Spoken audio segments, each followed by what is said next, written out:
Hi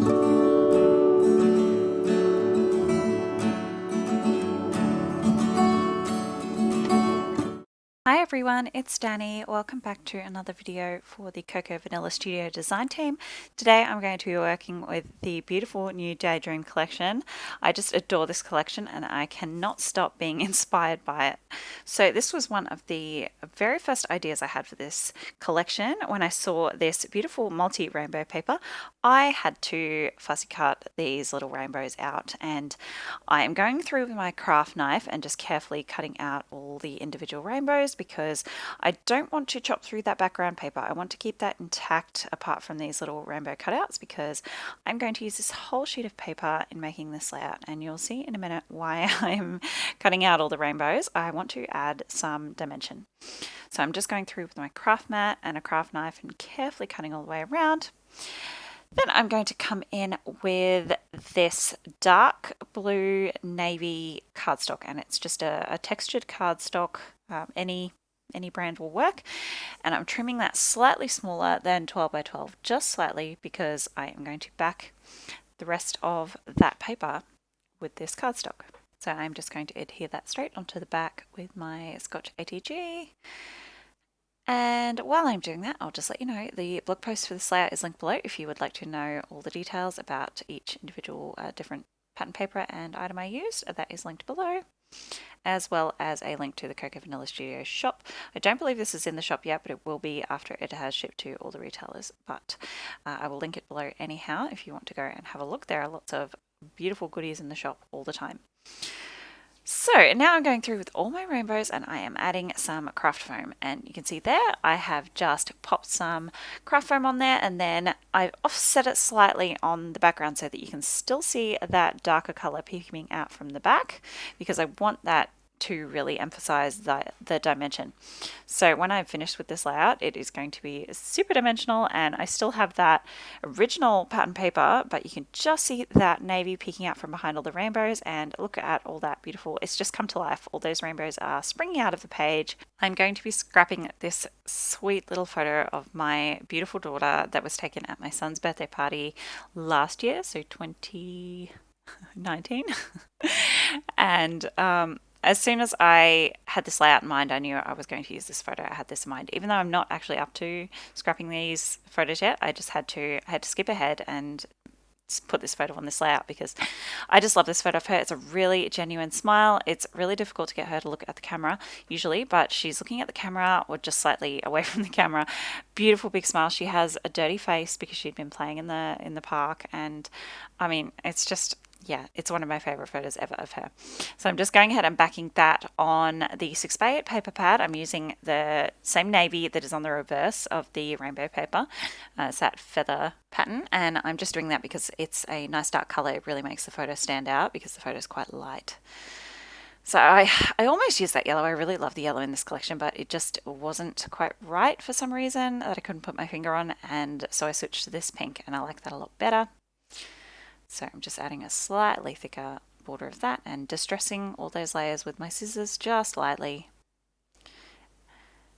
Just going in with my fingernails now and doing a little bit of a heavier distress just on that final layer. And my photo is going to go right there. I'm going to build my title up with the die cut titles. I love that script font so much. I'm going to burn through those titles really quickly. So I am just popping some craft foam behind my photo here because all those other rainbows are popped up. I didn't put those two on because I knew my photo was going to go there and I didn't want to cover them up. You wouldn't see them anyway, so I've just saved those for ephemera, extra ephemera, never hurts.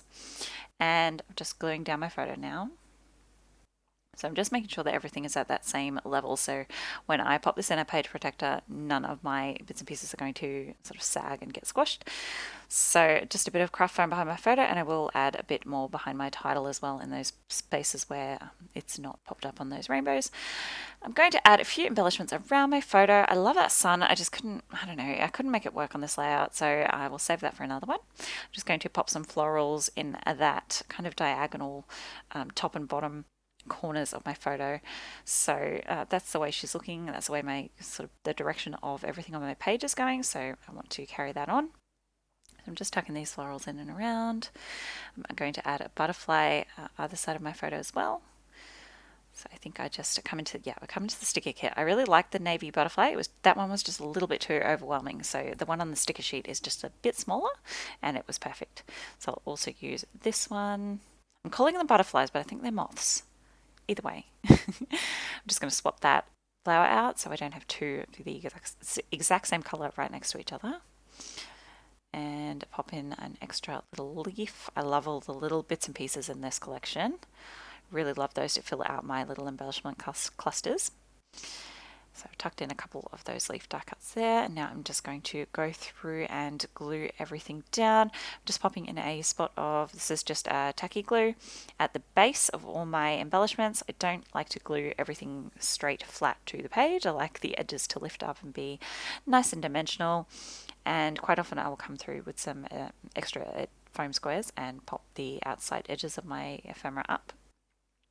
So here I'm just, again, like I said, popping up those parts of my title that are not sitting on top of those rainbows. And yeah, I'm going through with the adhesive foam, like I said, and just tucking that under the edges of my ephemera so those edges lift up nicely. I love dimension and texture on my layouts. So popping in, I think I put in 3 of these tiny word stickers, one of my favorite things that come in these collections. I just love them. So I popped in that keep smiling, and then beautiful sweetheart as a bit of a subtitle down here. Oh, our beautiful sweetheart, there you go. So I used 4 of them. And now just a sprinkling of gold mist, just to add a little bit of sparkle. I'm just using the nozzle to sprinkle that on. Next, I'm coming in with the paper flowers that come in the new sequins and flower mix, and I'm just snipping those off right at the base so that I can tuck those in nicely in I think I used 3. So I'm going to pop one right in the top of this cluster. I'll pop in another one at the bottom here, and then another one in the bottom part of that top cluster. So if that makes sense. So yeah, just right at the bottom here, tuck that underneath, and I just used tacky glue to glue those on, and they stayed nicely. Last thing I'm going to do is add a sprinkling of sequins around. So I've just popped in some dots of tacky glue, and then I'll pop in these beautiful sequins. I love the color mix of these, and I use them similar to how you would use enamel dots. So just a few clusters of odd numbers. So I've done 3 groups of 3. And I will also use a few of the gold leaf sequins that come in this packet and tuck those in among my floral clusters. And that will be my layout finished. Thank you so much for joining me today. I really hope you enjoyed watching. Don't forget to check the description box for those links to the blog and the Facebook group. Close-ups are coming up, and I'll see you next time. Bye!